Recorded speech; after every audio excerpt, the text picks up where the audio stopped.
El ICA le da la bienvenida a este evento y agradece su participación. Estas son algunas recomendaciones para mejorar la calidad de la videoconferencia. Habilite su micrófono solo en el momento que le den la palabra. Es importante mantenerlo en silencio cuando otra persona está hablando. Por favor, tener encendida la cámara en todo momento para que otras personas lo puedan ver. Si necesita atender algo personal, puede apagarla y encenderla al volver. Agradecemos por favor poner en silencio sus teléfonos celulares para evitar alguna interrupción en la videoconferencia. Recomendamos cuide su postura y su posición frente al computador. Para esta reunión contaremos con interpretación simultánea. Es muy importante que cuando ingrese al enlace de Zoom del idioma de su preferencia, debe hablar en ese idioma. Por ejemplo, si ingreso al enlace de español, debe hablar en español en todo momento. Al finalizar el video, les pedimos el favor de hacer silencio durante 30 segundos. Una vez finalizado ese tiempo, el moderador o conductor puede iniciar la reunión. Muchas gracias por su atención.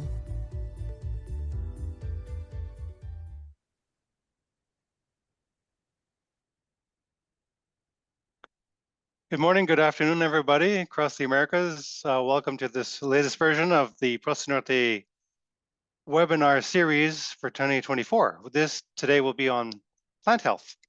For those of you who aren't familiar with ICA or PROCINORTE, ICA is the Inter-American Institute for Cooperation on Agriculture with headquarters in Costa Rica. We have 34 country offices, and I'm the country representative here based in Ottawa for Canada.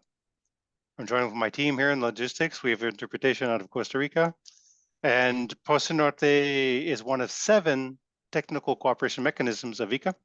It's been around since 1998, jointly between Canada, US, and Mexico. It's the cooperative program in research and technology for the northern region. Basically a trilateral network, federal agriculture, agri-food, food system research bodies, scientists in Canada, Mexico, US. We also work in animal health, we work in gene banks, genetic resources, work on climate change, soils and water.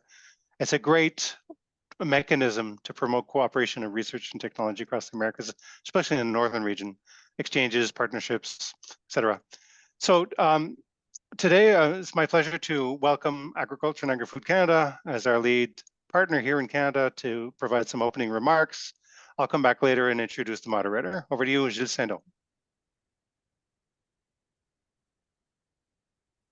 Thank you, Jean-Charles. Good afternoon, bonjour, and buenas tardes. As the president of the PROCINORTE Board of Directors, thank you for inviting me to open the discussion on this important topic.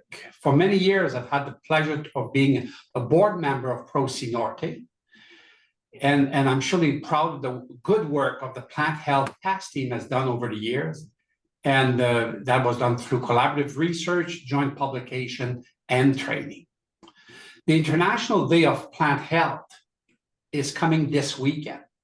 Established following the Year of Plant Health in 2020, this day marks an important shared commitment to recognizing the value of plants to our economies and everyday life, as well as our responsibility to protect and conserve these resources for now and future generations. With the global population expected to grow to 10 billion people by 2050, we surely need to produce 50% more food in the coming years. While trying to meet this target, we also face the many great challenges like climate change, urbanization, and destabilizing effect of global conflicts.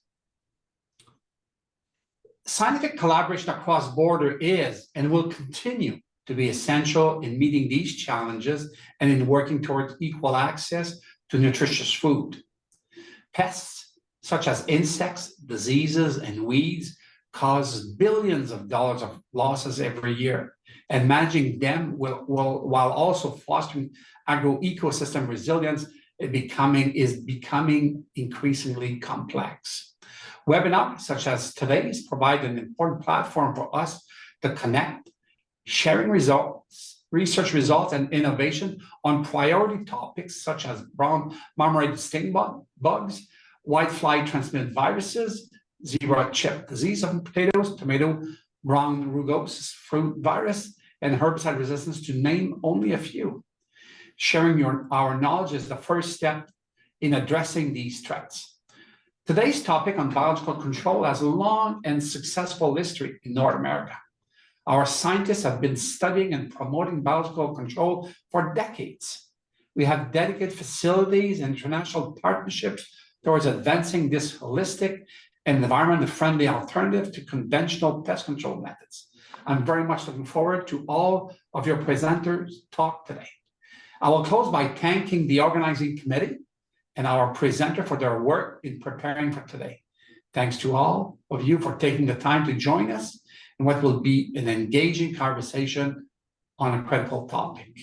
I'll now pass the floor to Dr. Jean-Charles Lavallée from AICA, Canada, who is also the Executive Secretary to PROCINORTE. Jean-Charles. Sincere thanks, Gilles. Merci. And Gilles is our president on the board of directors. Delighted to see you again. Great welcoming remarks on your behalf. I wanted to inform the public, because there's a lot of people who've joined in the last 5 minutes. We have interpretation. So in Zoom, if you scroll down to the bottom, you'll see the center left, center right, depending on the screen. You should see it like a globe with language. So you can pick English or Spanish and stick to that language the entire time. In the chat, if you have any questions for the speakers, please feel free to use the chat function anytime throughout the webinar. And now I'd like to introduce our moderator, Dr. Amandeep from Canada, who will then introduce the speakers and the topics of today. Over to you, Aman. Thank you, Dr. Jean-Charles, and hello everyone. I'm very pleased to be here and moderating the session today. And as Dr. Sando mentioned about today's topic, the importance it holds to move towards a more resilient agroecosystem in North America and beyond. And in order to do that, we have 3 renowned scientists from North America, one from Canada, US, and Mexico, who will be presenting on the biological control for pests. And we have, first of all, Dr. Tara Gariepy, who will be presenting about our AAFC's biological control program. And then we will move on to Dr. David Shapiro, who will be presenting on methods to improve microbial biocontrol of insects, and then move on to Dr. Rodríguez-Guerra from Mexico, who will be highlighting factors that limit activity in biological control agents. So the topics and the presentation complement each other, and then they tell us a good story, a comprehensive story about biological control of pests. And each presenter will have 15 to 20 minutes to deliver their presentation. And after that, we will have 15 minutes or so for question and answers. And for questions and answers, I would encourage you to type your question in the chat. And then at the end of the presentation, we will be having the Q's and A's session. So with that, I would like to pass on the mic to our scientist from Agriculture and Agri-Food Canada, Dr. Tara Gariepy. And you all have Tara's bio, so I would directly pass the floor to Tara.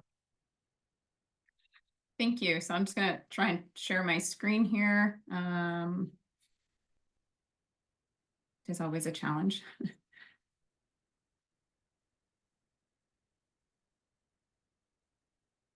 Just want to confirm do you guys see my presentation screen or my notes screen? Yeah, Tara, we see your presentation screen. It's okay. Not on the full screen yet, so it's okay. Okay, because mine's not. Okay, there we go. Yeah, it wasn't coming up on any of my screens, so I was a bit concerned because I couldn't see my slides. But so everyone can see my slides now in presentation mode. Yeah. Good. All right. Thank you, Aman, for the introduction. So as mentioned, I'm going to be speaking to you today about AAFC's National Arthropod Biological Control Program that targets invasive insects and weeds. So like many countries, Canada is faced with invasive and emerging pests that threaten our agricultural value chain. Of course, a lot of these have an economic impact that's felt through the loss of trade opportunities, control costs, as well as direct crop loss. We try to mitigate this impact through the development of pest management strategies. And of course, we have to take into consideration not just crop health, but also the impact that these pest management strategies may have on human and animal health, environmental health, as well as biodiversity. And of course, this has become of increasing importance since it was highlighted in the Kunming-Montreal Global Biodiversity Framework, where Canada made a number of commitments to targets. 2 targets in particular that are relevant to this type of work in biological control is Target 6, which is to eliminate, minimize, reduce, and mitigate the impacts of invasive alien species on biodiversity and ecosystem services. And Target 7, which is to reduce pesticide risk by 50% by 2030 through science-based integrated pest management. In terms of integrated pest management, biological control is a key component of these types of strategies, and our national program seeks to evaluate biological control opportunities for emerging and invasive threats in an effort to deliver new knowledge and effective, sustainable biological control solutions for Canadian agriculture in hopes that we can contribute to reducing the health and environmental risks caused by pesticide use as well as invasive pests. Our National Biological Control Program is structured around what we are calling the biological control continuum. This consists of 4 overlapping categories, including horizon scanning for invasive pests and biocontrol opportunities, foreign exploration, characterization, and risk assessment of biological control agents, biological control agent release, or in some cases redistribution, and post-release monitoring and evaluation. Tara, just to interrupt, I think now I think the mode has changed. I think we can still see your notes now. So you might wanna, we can see the next slide. Sorry, what's happening now? It's on the... We see the slide and then there are your notes as under the next slide. So we can also see your notes. Display settings. Yeah, I just don't know why that changed on its own. Okay. Yeah. Is that better? Thank you. Okay, perfect. So where was I? All right. So what I'm going to talk about today is our current project, which is on 16 invasive targets, 9 invasive insects, and 7 invasive weeds. This particular project involves 13 research scientists and 13 biologists across Canada.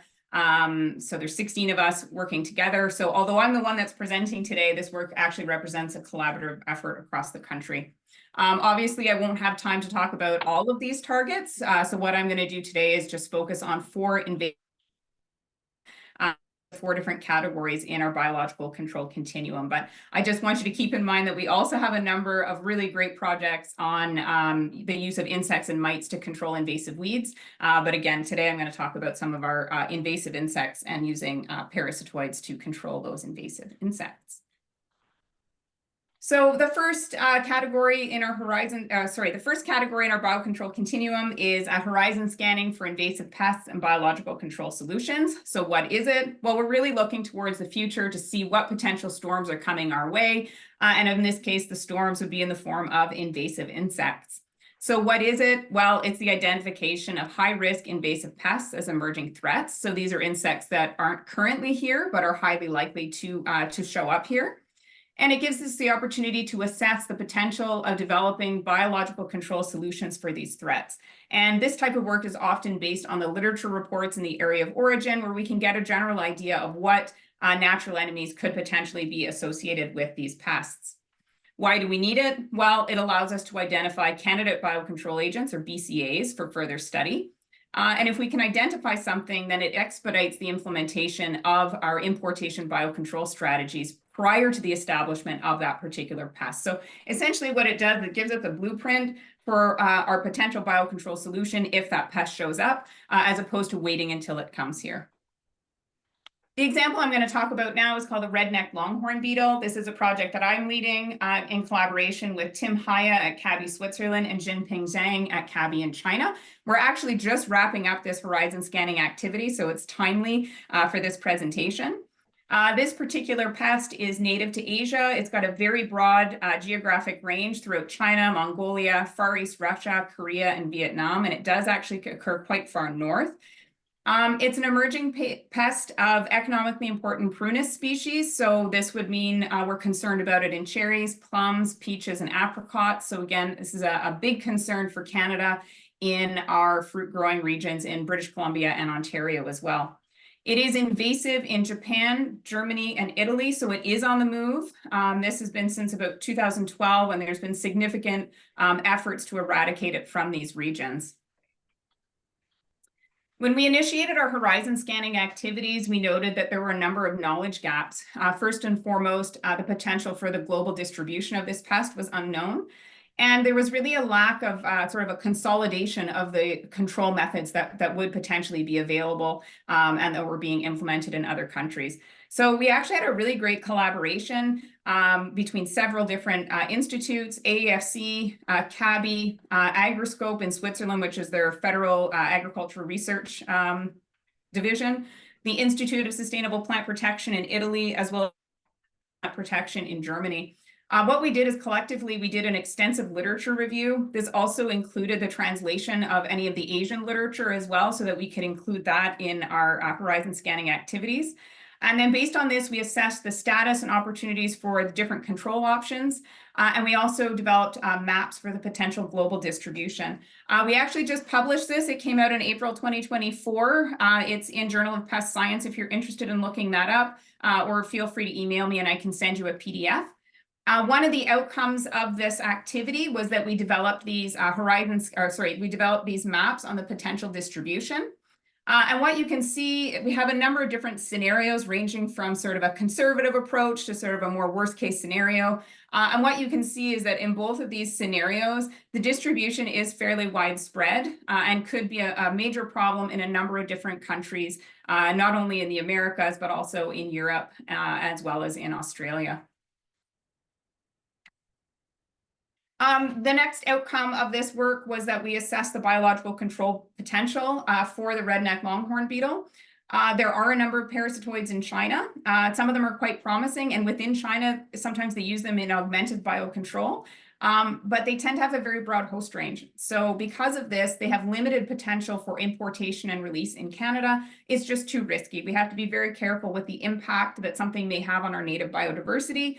So we really have to focus on things that have a narrow host range.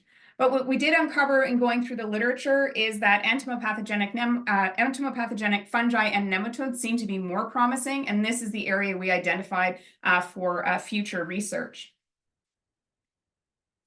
We'll switch gears a little bit now and talk about the second category, which is foreign exploration, characterization, and risk assessment of biological control agents. So what is it? Well, as the name implies, we have to do foreign exploration for natural enemies of invasive insects or weeds in their area of origin. So what we're looking for are natural enemies that have co-evolved with the pest in their area of origin. And this indicates they would more likely to be host-specific, and we could potentially import them to fill that vacant ecological niche when an invasive pest establishes outside of its native range.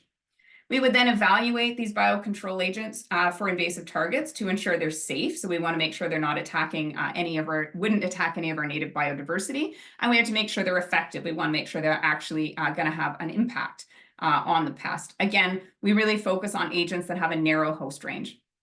In contrast to the horizon scanning activities, which can really be done through literature reviews and developing models, this type of work is hands-on. It has to be conducted in the area of origin. It can't be done domestically. We simply don't have the insects here. We have to go to the area where the pest originated. So we need boots on the ground in order to do that type of work. So why do we need it? We need it to biology, ecology, genetics, and behavior of biocontrol agents so that we can determine the impact they could have on targets as well as non-target hosts. And this allows us to identify promising agents for release. The example I'm going to talk about now is the strawberry blossom weevil. This is a project that's being led by my colleague Michelle Franklin at Agriculture Canada and Agassiz in collaboration with Tim Haya at CABI in Switzerland. So the strawberry blossom weevil, you can see the pictures down at the bottom. It's of European origin. It attacks flowering buds of several different berry species. And up until recently, the parasitoid complex was fairly poorly understood. And this is because it hadn't really become a pest outside of its area of origin, which is Europe. The first detection in North America was actually in British Columbia in 2019. It did establish, and I believe it's also now spread to Washington. Michelle has had a number of us across the country doing surveys, and so far we haven't found it outside of BC, but it's only a matter of time before it does start to spread. Because of this, we initiated foreign exploration in Europe in 2021 with CABI. This involved extensive collection of these clipped buds, as you can see right here. And then we would rear any parasitoids out of those buds, and then we can identify and characterize those parasitoids in efforts of trying to find a suitable agent for strawberry blossom weevil. So current status and future directions, just to give you an example of the volume of work that's done. In 2023 alone, Tim either conducted surveys or obtained samples from 8 different countries. This resulted in the collection of 22,000 clipped buds, from which 11,000 strawberry blossom weevil adults emerged and 400 parasitoids came out. Most of these parasitoids were braconids. There were some pteromellids as well. There were 2 braconid species that were dominant. So far, it looks like parasitism is quite low, but sometimes up to about 20%, so it's a little bit lower than what we'd like to see. So again, this is a project that's ongoing. Some of the work that Michelle's continuing to do right now is she's doing some population genetics using ddRAD sequencing of strawberry blossom weevil collected in BC and comparing it to sequences from Europe to try and pinpoint the area of origin. So we know that it comes from Europe. The population from BC, can we pinpoint exactly where in Europe it came from? And what this will do is it'll allow us to guide additional exploration for parasitoids in those regions. In the meantime, we're continuing to gather more information on the biology and host range of those 2 braconids that Tim reared out of his collections. And we're all working together to bring together all of the literature on the host range for those 2 parasitoids so we can see if there's any information in the literature about what else it may attack in Europe, and then collectively all of this information will be used to guide the selection of a promising agent, if there is any, for the next step, which would be risk assessment. And I won't go into too many details of risk assessment, but in general, we do this in order to make sure that the parasitoid is fairly restricted in its host range and that it's only going to attack the target pests that we're trying to control. So move on now to the 3rd stage in our biocontrol continuum, which is biocontrol agent release or redistribution. What is it? Well, once we get all of the information from the previous step on the biology and the host range, we would then compile all this information to a petition that we submit to our regulatory agency. And in Canada, that's the Canadian Food Inspection Agency. We submit it to them for review and approval. If it is approved, then we move on to mass production and release of approved biocontrol agents for a given invasive pest in Canada. In some cases, we already have a biocontrol agent that's established, but it may be restricted in its geographic range, in which case we start to consider if it is low risk, we look at redistributing these low risk agents to other provinces within Canada. So why do we need it? We need it to deliver safe, effective biocontrol agents to address invasive threats to agriculture. And again, what happens is we have an invasive species that shows up. It typically shows up without its complement of natural enemies, which is what allows its populations to increase exponentially. If we can fill that vacant ecological niche with a natural enemy that's co-evolved with it, then we can help reduce the impact.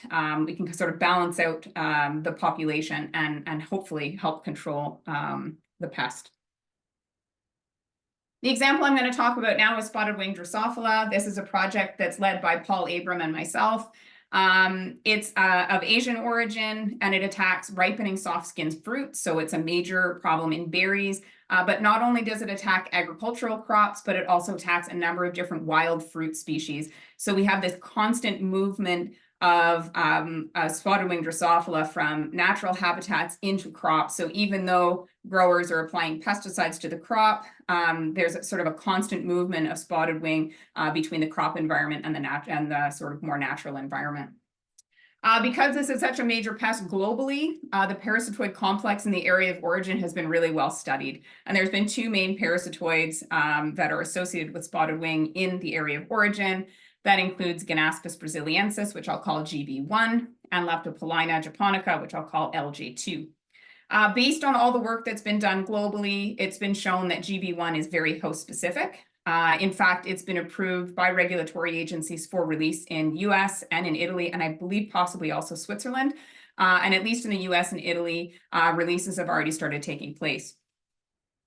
Paul and I were in the process of preparing a petition for release of GB1 in Canada. But interestingly, when Paul was doing surveys, he actually found GB1 and LJ were already established in British Columbia, whereas they were still absent in the rest of Canada. This does occasionally happen, and Paul found these before they actually started doing releases in the US. So it's very clear that these were established on their own. This does happen occasionally. A natural enemy will establish sometimes several years after a pest, sort of following the same routes of invasion that the pest did. So in this case, what we had to do was revise our plan. Instead of submitting a petition for importation and release, we decided to come up with redistribution strategies so we could take the population of GB1 from BC and do releases in Ontario. So the current status, we have a GB1 lab colony established in Southwestern Ontario in my lab. Paul and I worked really hard to develop best practices guidelines for interprovincial redistribution. So even though we didn't have to submit something to the CFIA for approval, we still developed a petition style document with all the information on the agent, biology, and host range. And we provided it to stakeholders and some of our colleagues for comment and criticism to make sure that we were on the right track and take into consideration any comments people or concerns people may have. We also spent quite a bit of time consulting with provincial authorities and understanding the provincial legislation regarding redistribution to make sure we weren't in any violation of provincial legislation. In my lab, we also developed a molecular assay to identify field-collected parasitoids. So one of the things we wanted to do before we started doing releases is that we wanted to make sure that, we wanted to determine whether or not LJ and GB1 were actually here. Since Paul had found them in BC, we wondered as well if they would show up in Ontario on their own. So we actually collaborated quite closely with a bunch of our colleagues in the US, and we did surveys in Ontario and a number of US states. We screened several hundred parasitoids from those locations with the molecular tool. And what we found actually was that not only is LJ present, but it's widespread in Ontario and several US states, even though it's never been released. So it is spreading on its own. GB1 is still absent in Ontario, but it is present post-release in the US. So this is great news because it does show that it does establish. And I had a stroke of good luck today because that paper just came out. I just got the PDF this morning. So if you're interested in that, that just came out in Neobiota this morning. So in terms of future directions, these are very near future. In summer 2024, we're planning to do releases of GB1 at 3 pilot sites in Southwestern Ontario in berry crops. And we're also working to develop more efficient mass production protocols so we can really ramp up the releases in 2025 and onwards. So this way, we'd like to do more than just 3 sites. We'd like to be able to distribute the agents to growers who are really in need of a solution that's not just chemical. I'll move on to the final category, which is post-release monitoring and evaluation. It's pretty self-explanatory. Really what we want to know is how close we are to reaching our goal. And of course, there's several different goals we're looking at here. But the main thing is that we want to assess the impact that the biological control agent has. So first on the target pest, second on any native biodiversity, and also we'd like to know whether or not it actually reduces the pesticide use in different crops. Based on this information, we can then refine the existing approach or revisit with a different approach. And the idea is sometimes these evaluations take place over decades. We have projects where we're evaluating 10, 20 years down the road and either doing more releases or sort of pivoting to a different approach. So sometimes they're on the short term and sometimes they're on the long term. The example I'm going to give today is a really early stage post-release evaluation. In this case, it's actually a within season evaluation of the releases that we did. This is a really neat project that is being led by Paul Abram and Agassi.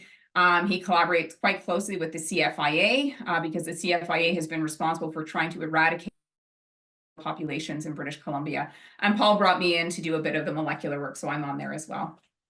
So Japanese beetle, most of you are familiar with this, I'm sure. It has a long history in North America. It first showed up in 1916 in northeastern US. It spread to Canada shortly thereafter, first in Nova Scotia, then Ontario and Quebec as well.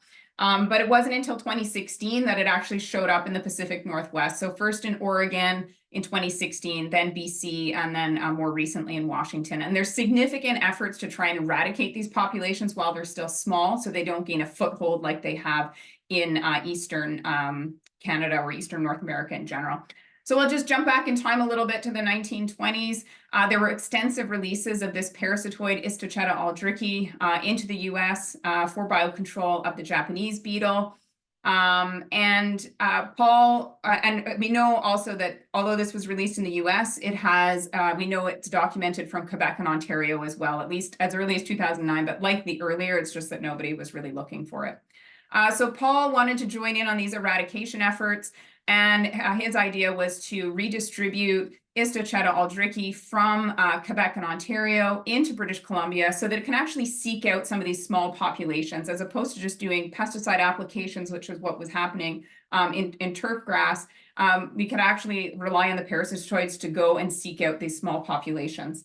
So what I'm going to present now is just sort of a proof of concept detection of parasitism post-release within the same season. So at this one particular site, Paul released 800 parasitoids. He was able to collaborate with the CFIA to get their trap catches. We could then have a look through these trap catches and look for beetles that had parasitoids on them. So these little white dots are parasitoid eggs. They're quite small. We would then pick off these eggs. Paul sent them to me, and I did the DNA extraction and the DNA barcoding. We could then run the barcode through a DNA barcode database, and lo and behold, we did identify that they are Istochetta aldrichi. So it allowed us in-season verification that the parasitoids that we released were in fact finding the Japanese beetle and attacking them. And then of course, we'll follow this up over subsequent years.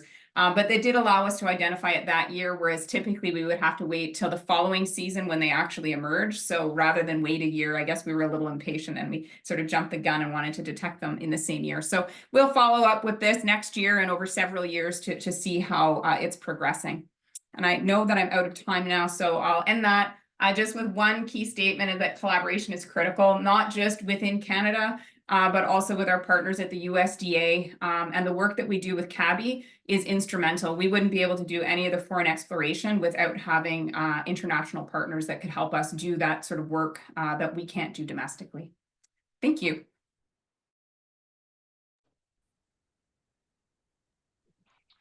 Thank you so much, Tara, for great presentation and overview of our national arthropod biological control program. And as I see, you did mention the collaboration is the key, and that's one of the intent with this platform as well within PROCINORTE, to enhance that communication and collaboration between scientists within our topic of interest between 3 countries, and then maybe we can bring it to other partners as well. So we do have some questions, but I would hold them until our Q's and A's. And with that, I would like to invite our next speaker, Dr. David Shapiro, Supervisory Research Entomologist with USDA-ARS. And Dr. Shapiro will be talking about advances in methodology to improve microbial control agents of insect pests. And as Dr. John Charles mentioned, we have posted the bios for the speakers in the chat. So I would encourage you to look at it. And without further delay, Dr. Shapiro, over to you. Thank you very much. I enjoyed the previous presentation quite a bit, and really glad to be able to speak here today. So staying within the theme of biological control, but moving on to the microbial side of it, as opposed to the parasitoids, most of my work is focused on using microbes or insect diseases against them. So that's microbial biocontrol.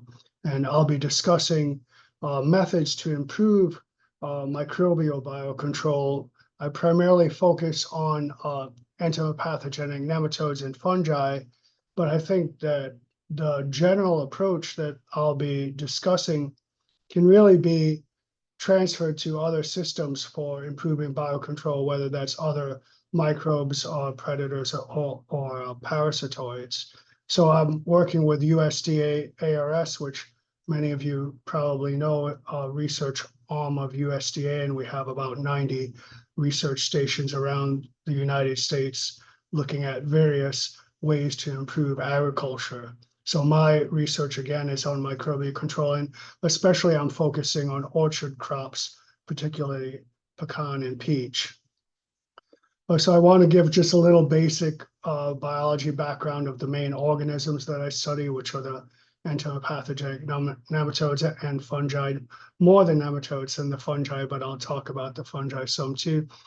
And then, the microbial agents, they've done a great job as biocontrol agents, but there's plenty of room for improvement. So I'll be discussing different approaches to improving these organisms in biocontrol, improving the strains themselves, mass production, formulation, application technology, and then also understanding biology and ecology so that we can leverage that knowledge to make improvements in biocontrol further. So I'm starting with the entomopathogenic nematodes, also called EPNs or beneficial nematodes. For biocontrol purposes, in terms of commercial biocontrol anyway, we can really just think of two genera of these nematodes, the Heterobditids and the Steinonema. They kill this insect with the aid of a symbiotic bacteria, which I think is really a fascinating aspect of their biology, that they have this partnership, the nematodes with the bacteria. Basic life cycle is the infective juveniles or IJs enter the host, usually through natural openings, but they can go through the cuticle. The nematodes then release their partner, the bacteria, and the insect is going to die within about 24 to 48 hours after infection, which is pretty fast for a disease agent. Nematodes and bacteria proliferate in the host, and then you're going to get tens of thousands or hundreds of thousands of new nematodes, sometimes kind of exploding out of that insect cadaver, ready to go find other insects to attack. There are a number of species commercially available, and they kill a wide variety of important insect pests. The Heterobditids include hermaphrodites in their life cycle, whereas the Steinenematids do not, except for one species of Steinonema, which is the Steinonema hermaphroditum. So in terms of the fungi, mostly we focus on the Hypocoreles group, which includes Bavaria bassiana, the one that I've worked on most, but also you have Metarhizium species and cordyceps. These fungi are grown in artificial media, which makes them conducive to commercialization. They also control a wide variety of economically important pests. They're commercially available. And just like the nematodes, they can be applied using standard spray equipment. As long as you're using a appropriate rate, you can see great results. So despite some of the excellent success we've seen from microbial agents such as the nematodes and fungi, there's barriers to wider adoption. One of those is cost, where the nematodes and fungi will often cost more than competing tactics such as chemical insecticides. You have these microbial agents are sensitive to environmental exposure to heat extremes, desiccation, UV radiation, so that can reduce their performance. You can have inconsistencies in field performance due to quality of the organisms. And then we often lack basic knowledge to use these organisms better.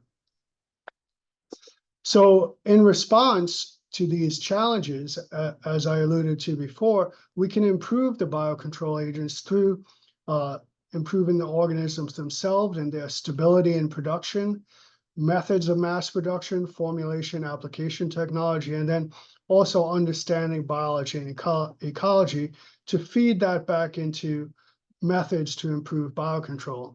Now, another approach is environmental manipulation, which is something I won't discuss in any detail, but it is a viable method to improve biocontrol where you're not actually necessarily applying the biocontrol agents, the microbial agents to the system.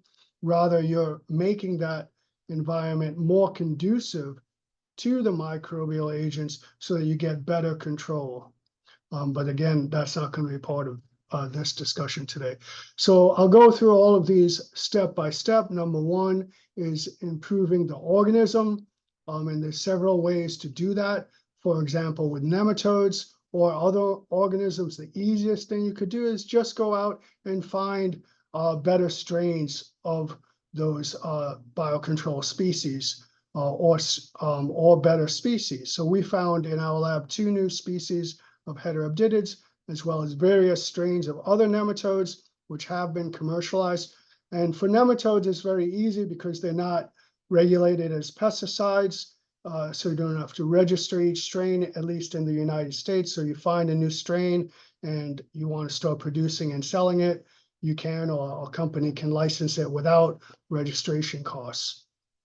You can use genetic selection to improve the organism, and with nematodes, we've seen improvement in host finding, virulence, overall efficacy, nematicide resistance.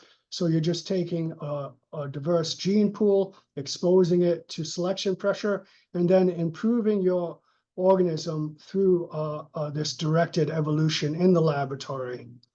You can also do hybridization as well as transgenics, which has been done with the entomopathogenic nematodes, but has not been commercialized. So I'll focus just one example in hybridization, which is controlled crosses. So think about a breeding program. You know, we're breeding always in agriculture for better corn, better cows, everything. Why not a breeding program for better biocontrol agents like the nematodes? So we looked at that with Steinernema corpicapsi, which is a great nematode for killing a key pest in pecan, the pecan weevil. So within this species, we had one strain, the Italian strain, which had really high virulence, killing power to the adult weevils, but it didn't withstand the environment very well. We had another strain, DD136, which had the opposite, high environmental tolerance, but low virulence. So we want the best of both. 2 ways we could go about this. One, transfer the bacteria from the virulent strain to the less virulent one, because the bacteria carries most of the virulence factors. The other thing we can do is hybridize the nematodes. So we put them in a petri dish with about 5 males, 1 female, and then this is a picture of them mating. And then you're just going to screen the progeny to look for the traits that you want. So we looked at desiccation tolerance. This is mortality of the nematodes. So you see that the ability to withstand desiccating conditions in DD136, it was really good. There's no mortality of the nematodes, and same with our hybrids, whereas the Italian strain, as expected, did poorly. So, and similar results with heat tolerance. So now we have the best of both worlds, environmental tolerance and virulence not compromised. And other groups, such in Germany, are combining some of these approaches of improvement, hybridization, and selection, for example. So now we have better nematodes, better organisms. The next step is to improve production. So for our laboratory, we focus quite a bit on in vivo production of the nematodes. That's producing them in insects. You can imagine a large factory with many insects being infected, harvesting the nematodes from them. The biggest barrier to that is the cost of the labor and the insects, as well as sometimes quality of the nematodes. So to improve your nematode quality, nematodes, just like anything else, including us, they are what they eat. We are what we eat. So if you have better food, then you get better quality. So starting with the insect, we incorporate better lipids, better proteins, and so on into the diet of the insects that are being produced, that the nematodes will then infect. And then they're, through tritrophic interactions, the nematodes are picking up this improved nutrition, and they're going to have longer shelf life and better virulence based on that. So that's improving quality. But we also need to reduce labor. So we automate the system, everything from sorting your insects to infecting the nematodes, all the way to getting the nematodes in their final package, as shown here. So with the automation, we have less labor. And then we also did a grower-based system, which I'll show you in a minute. And with Luis Lete from Brazil, we improved liquid fermentation as well. So not just in vivo, but also in vitro methods, getting better media, better bioreactor parameters. And that's the way most nematodes are produced across the globe, is in liquid fermentation. So you can improve that process as well. So this system that I just mentioned is grower-based, this idea that why not have farmers produce their own nematodes? Well, most farmers don't have microscopes and nematode counting chambers and things like that. So how do we let them produce their own nematodes in a sustainable fashion? We developed a system where you just use one dead insect infected with the nematodes to start on a very large tray, and that infects all the rest of them. And then once they're incubated, the nematodes go down into a gel. That's the formulation. You can use that gel to re-inoculate. You can store the gel for future use, or you could apply the gel directly or in an aqueous suspension. So now you have a sustainable loop that the growers can continually produce their own nematodes. And in cranberry systems in the US, we have some growers that have adopted a system similar to this. So that we now have better nematodes and better production methods. The next is to improve your formulation and application technology. Probably the biggest barrier we have to putting nematodes out in a wider fashion, to grower adoption in a wider scale, is the fact that the nematodes have traditionally not done well above ground. And that's because the nematodes get killed by UV radiation or desiccation. And that was the case in this lesser peach tree borer that we have in peaches and other stone fruits that attacks the tree above ground, making wounds like this. If you apply nematodes directly on this wound without any protection to the nematodes will likely fail because of UV and desiccation. So we had to come up with a way to protect the nematodes. We thought, apply the nematodes first and then something else on top of those nematodes to protect them from desiccation and UV. We tried anti-desiccants. We also used a diaper. My colleague had a little baby at home. So you apply the nematodes and then a wet diaper on top, because he said, you know, diapers stay wet a long time. And he thought of that because of the little baby at home. So we wouldn't recommend this to growers necessarily. It was really just proof of concept that if you protect the nematodes, you know, you're going to get mortality of the insect inside the tree. We use paint and this sprayable gel, which is a barricade gel. It's a fire gel, usually used to protect tree houses and other structures against wildfire. And you can see that thick gel here. So our idea is, since it stays moist for so long, it's going to protect the nematodes, which it did. So this is water only. These are the controls. This is percent survival of the target insect, lesser peach tree borer. Nematodes only, that's the N. Without any protection, you get high survival of the pest. The barricade, no survival. The diaper did pretty well, but not as well as the barricade gel. So we think this kind of gel to protect nematodes in above ground application can have wide application to various crops and systems, and other gels and similar formulations have since been developed.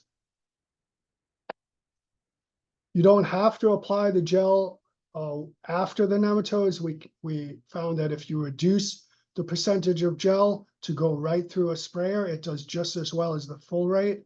And notice it does just as well in reducing the population as chlorpyrifos, which is just being removed and then come back in the US, but that was kind of the standard pesticide. So the nematodes will do just as well as this commonly used pesticide.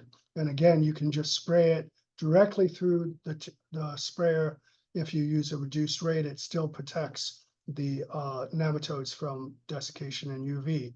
Nematodes without any, the S-carpocapsine nematode without any protection does very poorly, high survival of the pest. So another formulation that we're working on, both for nematodes and fungi, is nanoparticle formulations. And we're doing this with an Israeli team as well as Xiaoyi Wu, who was in my lab and now in Ohio State University as a professor. These nanoparticles, you're going to surround each spore of the fungus or each nematode with kind of a suit of armor so that they're no longer susceptible to UV, or we see to some extent desiccation. So we're working on that in titanium-based or silica-based nanoparticles, as well as other nanoparticle formulations. Another approach to improve application with the fungi, which has garnered great interest, is the endophyte approach. So Beauveria bassiana and some other fungi like Metarhizium, not only can you spray it as a normal biopesticide, but these fungi can live inside the plant as an endophyte and thereby provide natural protection, a natural self-defense to the tree from attacking insects, and to some extent, some diseases of the plants can be suppressed. So we wanted to see, can you establish the Beauveria as an endophyte in pecan? And we showed that you could, and it's verified through molecular methods. And importantly, the endophyte trees had lower aphids per leaf than the control. And then in terms of disease control, we see that Phytophthora disease attacking pecan also was reduced in the leaves containing the Beauveria endophyte. So this is a new approach, a relatively new approach that's gaining interest for using the fungi as the endophyte approach. So now we have better organisms, better production, better formulation and application. Next is looking at basic research and how do we leverage that in order to get better biocontrol. So a lot of what we've done is looking at foraging behavior.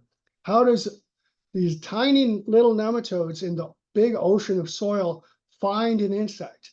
And once it finds an insect, how does it know to go in? If you put nematodes, the beneficial nematodes in front of a spider, it's not going in. You put it in front of a juicy white grub, it's probably going in. So how does it know? What are the cues to help these nematodes forage and find a host and decide to infect? That's the kind of thing we've been looking at. And one of the areas we became excited about is group behavior. So many organisms, including us, display group behavior of various kinds. There has to be an advantage for that organism. Well, with nematodes, we conjectured that they have to display group behavior because one tiny nematode against that big Goliath insect with its big immune system is not likely to do well. So they're going to do a lot better with group attack. So we found that they do indeed infect and move together in the soil in groups, in aggregates, kind of like a pack of wolves going to find the deer or the caribou to take down. And maybe they have the alpha nematode in the front who's leading that pack. And in fact, we found the nematodes also display trail following, like a follow the leader behavior, kind of like ants. You put one nematode, the other nematodes are going to follow. So how do you leverage that into better biocontrol, and what's driving that behavior? So we found that ascaricide pheromones, the nematodes are talking to each other with these pheromones. So you can see you add the pheromone and the nematodes disperse. So that would explain how they're moving better and communicating with each other, both in aggregation, we suspect aggregation pheromones, and for instigating movement, as well as infection. So we see these pheromones instigate dispersal and infection. So how we leverage that, for example, against pecan weevil, first in the laboratory and greenhouse, is you just expose the nematodes to the pheromones before application, and thereby you're directing their behavior so that you're telling these nematodes it's time to go out and find an insect and infect it. So you see these EPNs, enteropathogenic nematodes, without the pheromone, reduce the population of pecan weevil, but not as well as the pheromone. So we're leveraging this knowledge of group behavior and movement behavior and discovery of the pheromones to improve biocontrol. And we then did that, the same thing in the field in 2021 and also 2022. And we even challenged the nematodes more by applying in December when it's really too cold for the nematodes. So you can see the Steinonema feltii by itself didn't quite reduce the population of pecan weevil larvae, whereas with the pheromone it did. So we see this first example of where pheromones can enhance the biocontrol efficacy of the entomopathogenic nematodes in the field. So we're not actually only looking, or we haven't only been looking at control of pests on Earth using the nematodes. We've also been looking at the same thing in space. So this was the first biocontrol experiment in space where we wanted to see if the nematodes can function in microgravity. And this is, we like to say, a tiny step for the nematode, a big step for sustainable agriculture in space. In the future, when humans are in space, there will be pests with them because we can't keep them out, just like we can't keep them out in our borders. So we suspect there for sure will be pests in space. We want to have safe methods to control these pests in space. So what about the entomopathogenic nematodes? But can they function in microgravity? We know that they use electromagnetic signals to navigate in the soil. You won't have that under microgravity. And what about other cues and gravity missing and things like that? So can they move? Can they infect? Can they reproduce in the pests in space? So we tested that. We sent our nematodes up to the International Space Station. There's a collaboration with Ferronym Incorporated and the International Space Station National Lab. This was our official patch. You see the little happy astro nematode going into space. Originally, my wife saw this patch and she said the nematode looked scared. He had a different expression on his face, so we changed it. Now he looks happy and determined. So we then sent him to space. We saw that the nematode successfully moved in soil, and the nematodes born in space had reduced fitness and died upon gravity, but the nematodes that stayed up there did really well. So we see the nematodes can be used in space. And just in concluding, I think getting out of time here, we can improve microbial control greatly through strain improvement, production and formulation technology, and greater basic knowledge. We have future research planned. And again, I think these approaches can be adopted in other biocontrol systems. I'd like to thank all those providing technical assistance, funding, and the meeting organizers, co-investigators. And this is a recent book that I got to do with my postdoc professor, Inamo Glazer, and this is a book we have on the nematodes coming out this year. So thank you very much. Thank you, Dr. Shapiro, for another great presentation. We did start from the parasitoids, and then now we moved into the microbial control. And I was very keen to know more about the biocontrol in space and the way you explained the group behavior. So maybe we will have that discussion during the Q&As. But considering our time, I would like to invite our next speaker, Dr. Raúl Rodríguez-Guerra from Mexico, who will be speaking about factors that limit activity of biocontrol agents. So we know what the biocontrol agents are now based on presentation from Tara and David, and now Dr. Guerra is here to explain what are the limiting factors or for the biocontrol agents. So without further delay, Dr. Guerra, over to you.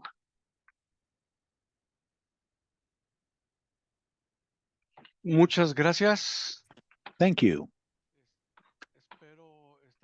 Thank you. I hope you can see my screen okay? Yes, Thank we you. can see it. Sí. Cosas interesantes. Thank you, thank you. Very interesting things and very important things have been said in the previous presentations. One aspect that I'm very interested in is how can we improve the biological activity of the biocontrols? Uh, First of all, resiliency. There are a few concepts here.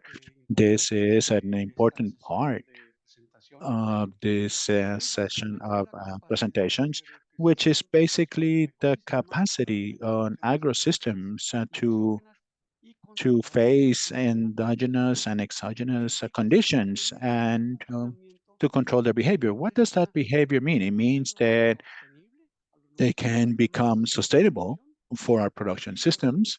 And another important thing that was mentioned is to keep stable performance, right, through technologies that are ecologically reasonable. I'm going to start talking about the arthropods and the phytopathogens. And in phytopathogens, I'm going to focus on the mycoparasites and the antibiotic producers. And we're going to talk about something that we have observed regarding weed. So there's no doubt, right, that we know that the main entomopathogens are the Bavaria bassiana, the Amphiphili, and there's others that are very important as well, and others that basically we never see them commercially available. Why are they not commercially available, right? These endopathogens. So what are the difficulties? Are we not capable of creating the technology to mass produce them?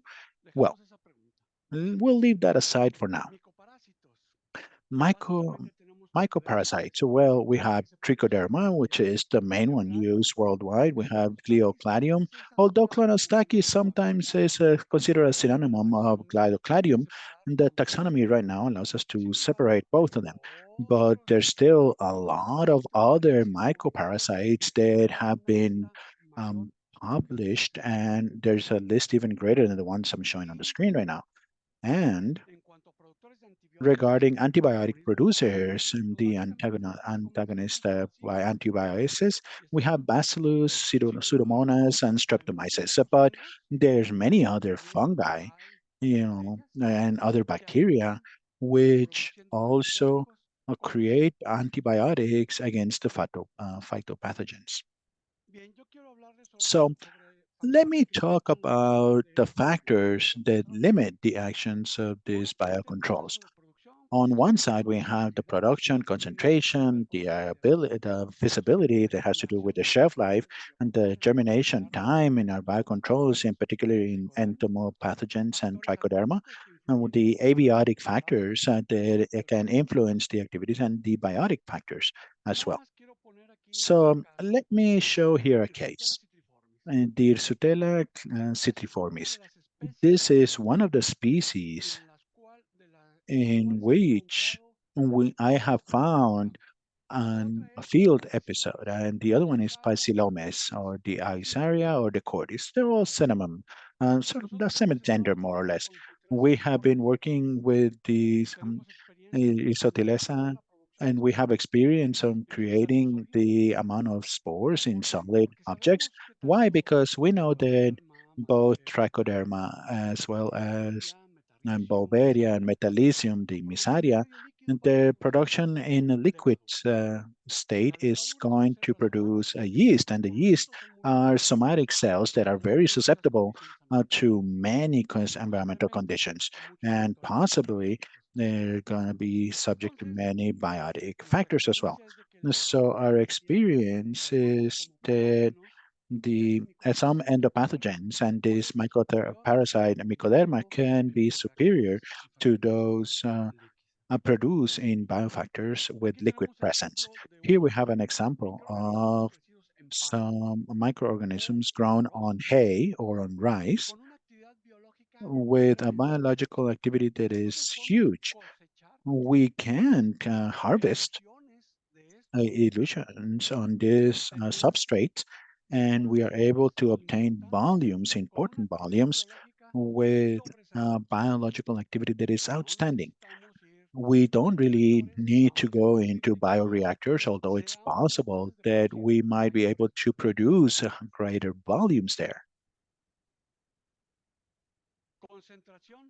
The concentration and feasibility. Our products that are being commercialized in the state of Baja California in Mexico, generally the colony forming units for different bioproducts are in lower concentrations than those in the labels. Here it might be possible that there is a typo in the 1 by 10 to the 2, the one in the circle, and it's probably an error on the other because this was an increase, but there is a possibility. Now, maybe here the concentration that the producer wanted to put, it could have been 10 to 2, yes, it could be 10 to the 2, and that the bioproduct itself the increase to a concentration of 1.06 by 10 to the 6. Now, the truth here is that our experience with many bioproducts, in different occasions, we find 0 colony forming units. And especially in products that are commercialized in a liquid form. We need to understand that the liquid medium, where there's water, that's the metabolism of the microorganisms continue to work. And at a certain point, they're going to be capable of consume the nutrients that are available in those liquid media and this liquid substrate, and they will perish. Now, what abiotic factors are affecting us? Well, we were already mentioned some of them in the previous presentations. And well, what can we do about them, right? One aspect that our previous speaker mentioned are the nanotechnologies. Here in Mexico, we have the Autonomous University San Luis Potosí, whom is working in nanotechnology solutions to improve the risks that our safety measures go through given these factors. Now, there's many projects are working around the world right now, but many of these technologies that have been detected, specifically more they most of the time don't go to the companies that wanted the research, or they're not have no interest on running a pilot program, or they have no interest of running these technologies into a production scale. Now, regarding the survival rate or the germination, we have 3 examples here. When we are using spores from Boveria, Metarhizium, and Trichoderma, and we put them in an in vitro environment to germinate in water. This is what happens just 24 hours later. And although when we use yeast extraction, which is a very expensive extract, here we see what happens at 24 hours. But if we use a low-cost fertilizer, this is what happens, very similar to the use of Stratoderma. But regrettably, the spores, if we apply them on the field, under the right temperature conditions, the right UV conditions, the right desiccation, and they have an influence on their feasibility. So we're definitely not going to have the impact, a positive impact for the control of the problems that they're supposed to control. No, and the Hirsutella is the same thing, although Hirsutella has a very particular quality, and that is that it's very slow to grow. These are images at 48 hours, both on fertilizer as well as on water. And so if we wanted to produce some yeast such as a Hirsutella or any others, and we don't provide the right conditions to face these abiotic factors, right? Very difficult. It will be very difficult for them to perform the effect that we wanted. some biotic factors that affect all of these organisms. Well, as organisms, right, will have to be affected by other organisms as well through antibiosis, competition, and predators as well as parasites. But there might be other organisms, other species that have a potential to become biocontrols, to be commercially used, and that we haven't identified or considered before. Well, there's a lot of diversity in microorganisms, in this case fungi, right, or or actinobacteria. So we have set on a path to look for other organisms. And let me share some of the experiences we had. We have parasites. We have a lot of strands, right, from the Rheochrome, which have a microparasite activity against the Microstolis solani that is amazing.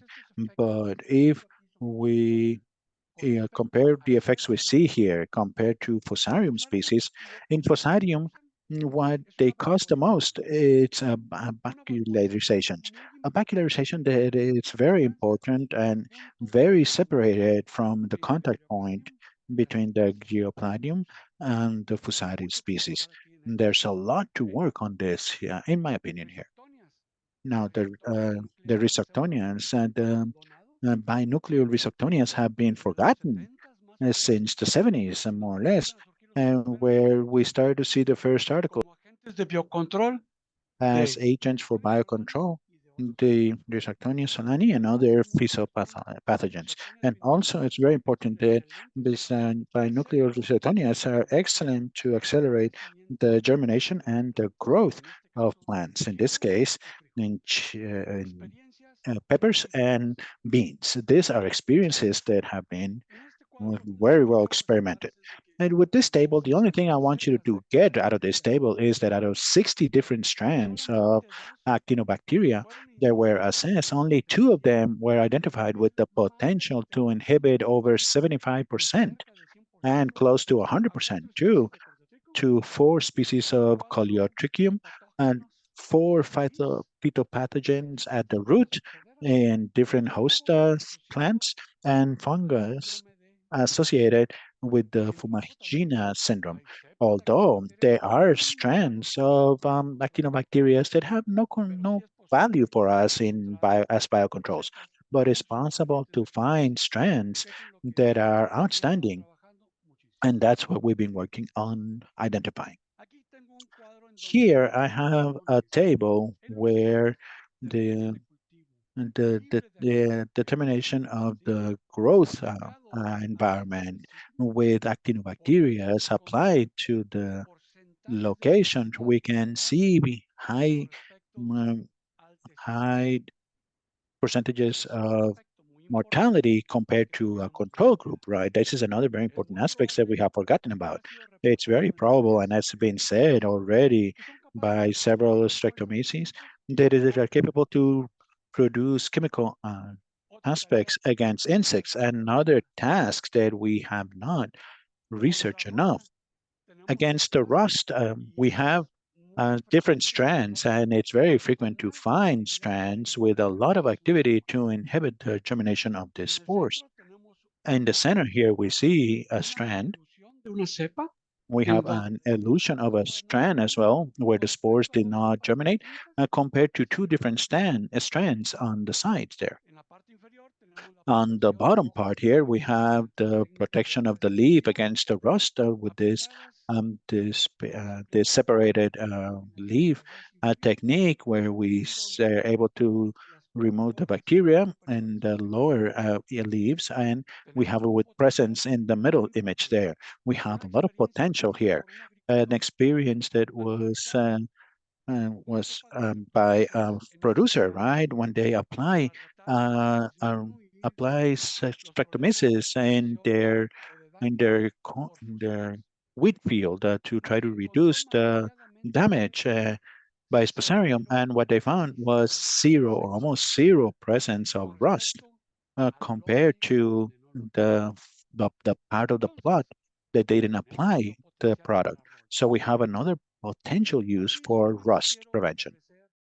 I would also like to show here in the top Petri dish lineup here, we can see a very important inhibition of the Macrophomina celina informal with only 50 microliters of spores on the third Petri dish here from left to right, or even an illusion of the actinobacteria on the far right.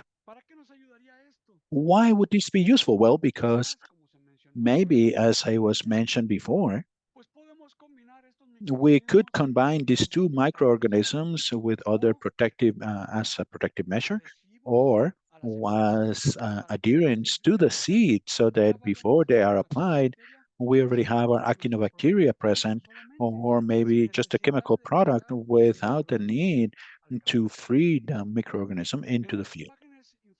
In the lower lineup here, we wanted to determine the presence in our control group here, the presence of root-associated fungus, and if this fungi were capable of being inhibited by 3 different actinobacteria. For our surprise, yes, it was. We were able to show that none of the fungi were growing, or very rarely in one of the seeds there was any fungi growing from the inside of this wheat seed. But the most important thing we noticed was that the germination was very late, which means that these microorganisms may have a very important potential as herbicides or an important effect in the growth and development of for a weed control. And some of this work has been published already, but there's very little research about it. On the literature, I was only able to find 2 publications with regards to the use of actinomycetes as bioherbicides. But still, we have many questions to answer here. How can we increase the shelf life of biocontrol products? We are working on that, and we are running several tests to try to do so. The antibiotic action, how long does it take to happen? How fast does the substrate travel? What is it? Thermostable response, and how much time of activity do we get if we apply it?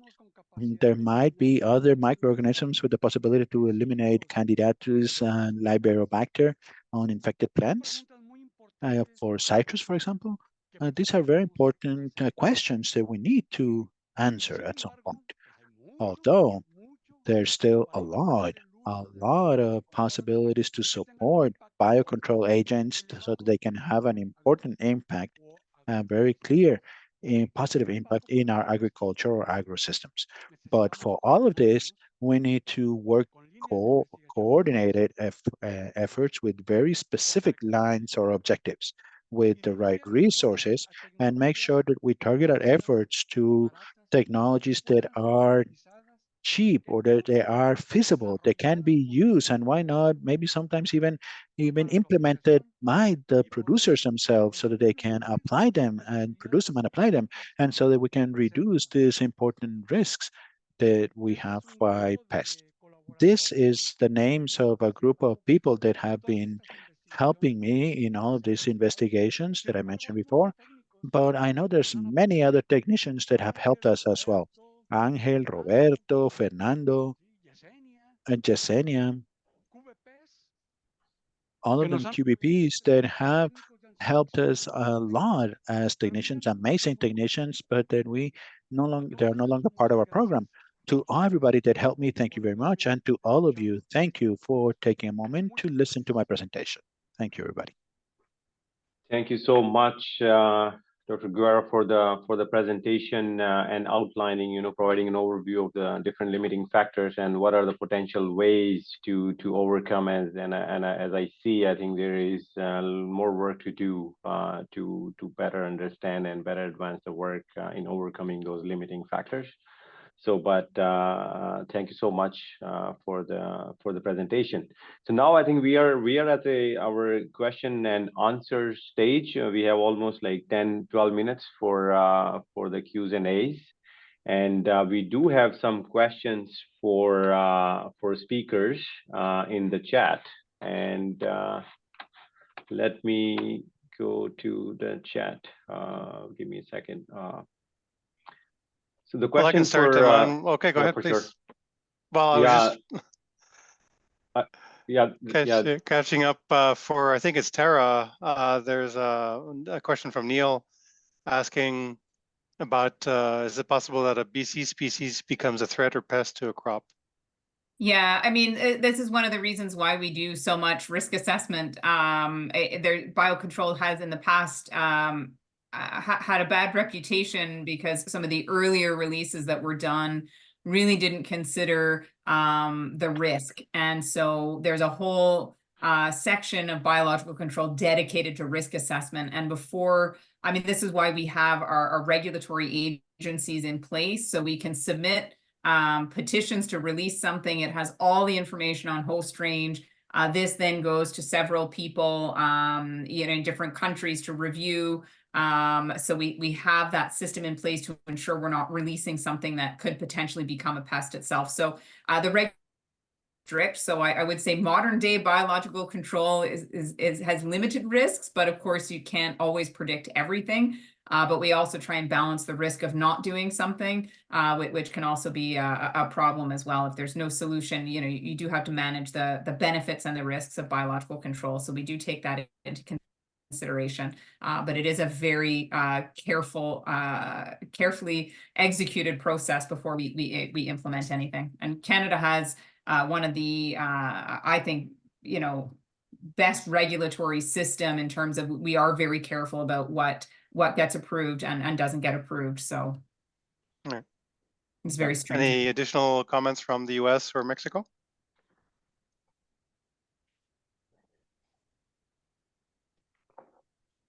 Okay. And we also have a question. I'm scrolling through, Aman. The next one I see on the list from Jerry. I think this may be for David. What factors should we consider for risk assessment for a PCA release? PCA, what's PCA? Maybe they mean BCA, because I kept using BCA as an abbreviation for biocontrol agent.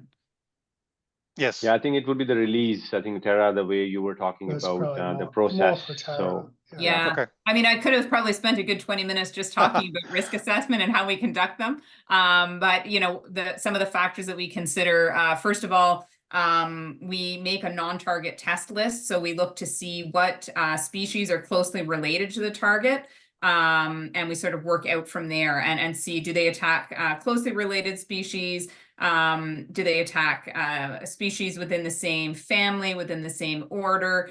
So we really have a look at sort of it's called the phylogenetic centrifugal approach, if I'm saying that correctly, where we really have a look at what species they're targeting. Not only do we look at closely related species, we look at species that overlap in habitat and time of occurrence. And so there's all those things that are considered in our risk assessment. We also look at parasitism level, climate matching, all those things. There's a number of different factors involved. I don't know if that's the short answer. Yeah. Thanks, Sarah. I was sorry, I mispronounced it. I should have said BC agents, but there's a link in the chat if the audience is really keen on CABI's portal on bioprotection. Yeah. There's a link here, which is a short description from Cesarina. Thanks for that link, Ms. Cora.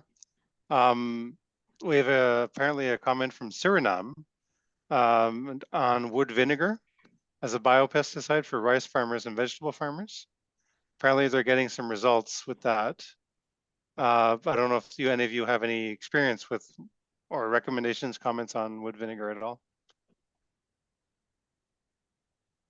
Yeah, I think this would apply to any of you. No, I don't have any experience with it, but it'd be interesting to read through and see what it's about. Yeah, and potentially, JC, I think if possible, like we can even ask Samuel, like if they have more info or they want to just share their experience with the audience. If we have, I think we do have some time. Okay.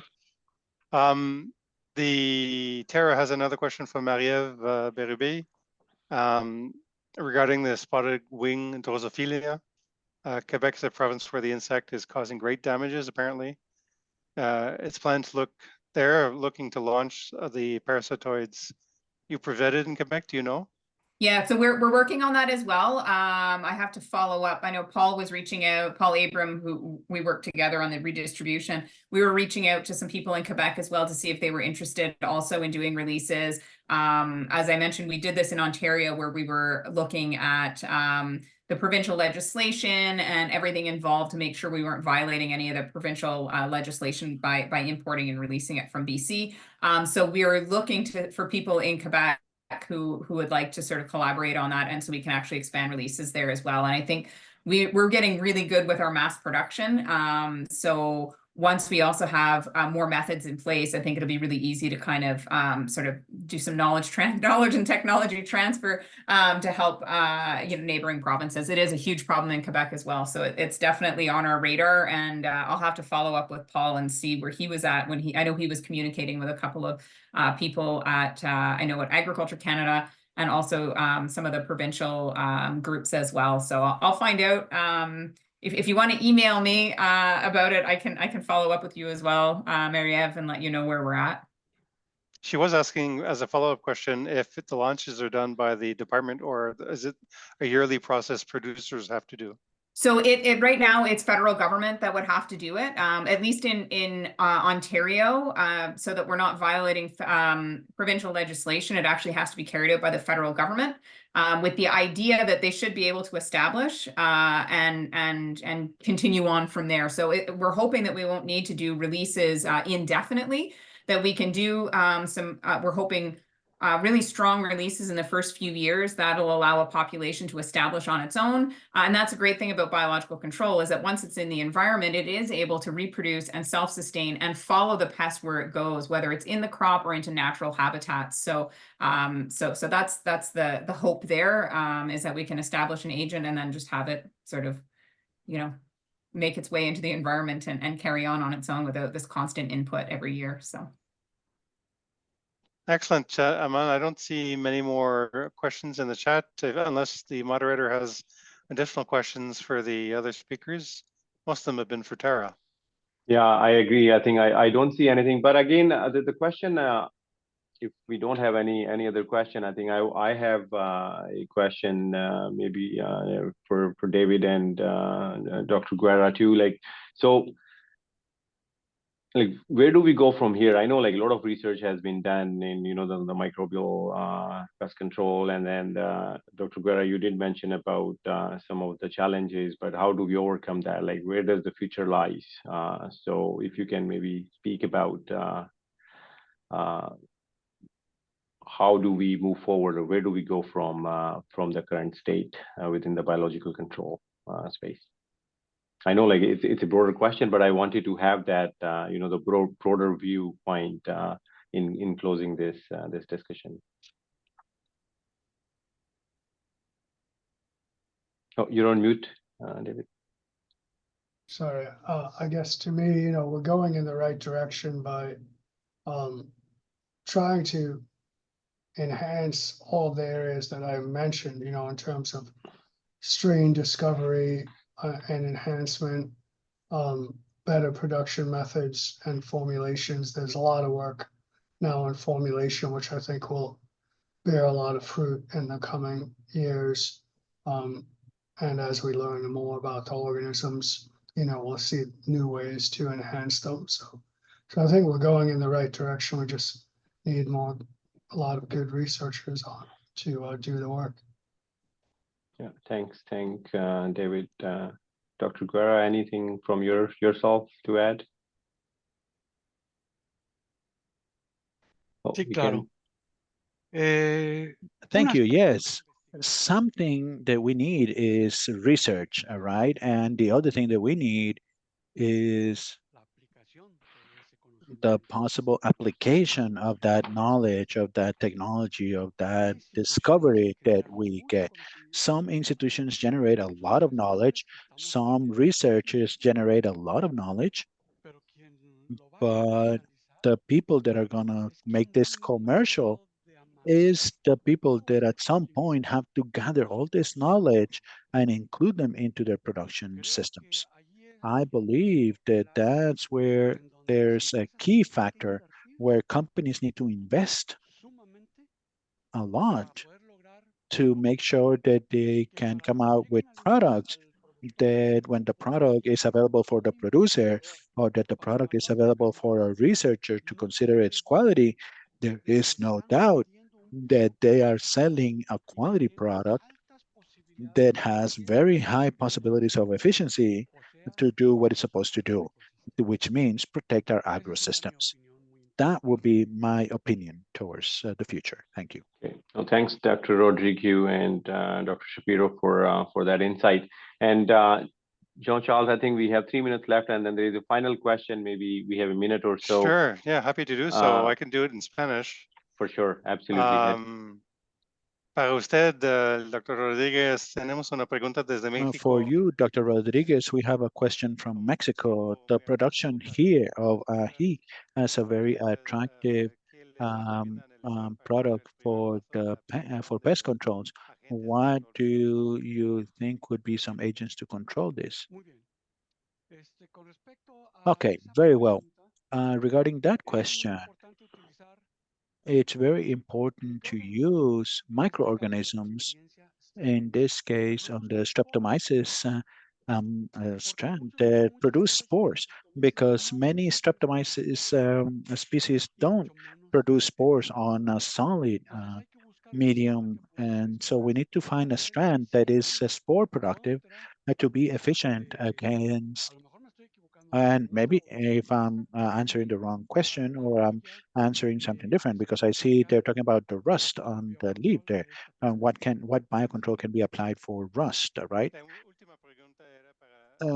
That last question was about rust, yes, but the first question for you, Dr. Rodriguez, was about the pepper, for pepper, biocontrols on pepper. Okay, for pepper, we apply on the soil for a very important problem, the Phytophthora, and another very important problem, there's Fusarium, and another very important problem for pepper is the Rhizoctoria, Fusarium, and Rhizoctoria. So we have to apply on the soil. We can treat the seed to try to protect it during its first stages. How? Well, maybe putting some adherence with our safety products, but that technology should be made available by the commercial houses. We can suggest the best practices so that whatever product you buy can be more efficient for the producer. That will be what I would say to pepper. Thank you. Well, I think we've run out of time, Aman. I'm going to suggest, I know we have people with their hands up. I wish we had more time for dialogue. Great presentations on behalf of the Secretariat. We are absolutely delighted to having host all of you today on this exciting topic. We had close to over 400 people registered, close to 200 participating. So tremendous interest, obviously, for this topic. And very congratulations to the task force for putting this together. It's a delight working with you. I'll leave the last words over to Dr. D from Canada. No, thank you, Dr. Jean-Charles, and absolutely thank you so much to all the speakers and also our audience for joining the discussion. I think, and then it's we do these from time to time, and I think we will come back with another interesting topic. And also thank you to Dr. Jean-Charles and team at ICA for their support. And also I would like to thank my task force members from Mexico and US, Joe and Amy. With that, thank you so much. And as I said, we will be back with more interesting topics. Have a good day. Bye-bye. Take care, everybody.